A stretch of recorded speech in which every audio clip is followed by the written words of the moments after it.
Welcome to Not Milk Never Milk. Subscribe if you're lactose intolerant. In this video, I will show how to make radish pickle Bhutanese style.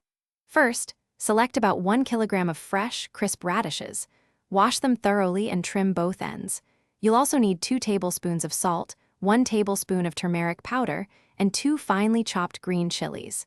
Don't forget a small piece of grated ginger and 2 tablespoons of mustard oil. A tiny pinch of fenugreek seeds will add an authentic touch to our delicious pickle. Now, let's prepare our main ingredient. Slice your radishes into thin, uniform pieces, about 1/8 of an inch thick. Place these slices in a large bowl and sprinkle them with 2 tablespoons of salt.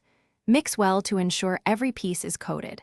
Allow the radishes to sit for at least 30 minutes. This step helps draw out excess water.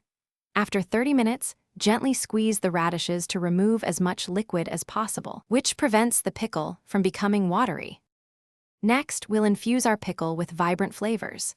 In a clean bowl, combine the 1 tablespoon of turmeric powder, the 2 finely chopped green chilies, and the grated ginger. Now, heat 2 tablespoons of mustard oil in a small pan until it's quite hot, just before it starts to smoke. Carefully add a pinch of fenugreek seeds to the hot oil. They will splutter for a few seconds.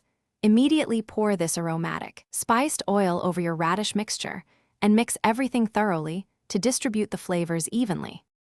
Finally, it's time to store your delicious creation. Carefully transfer the radish pickle into a clean, sterilized, airtight glass jar. Ensure the jar is completely dry to prevent spoilage. Store the pickle in a cool, dark place, away from direct sunlight. For the best flavor, allow it to mature for at least 2 days before you start enjoying it. The flavors will deepen and become more complex over time. This pickle is a wonderful accompaniment to many dishes. Thanks for watching. If this was helpful, leave a like and consider subscribing. See you next time.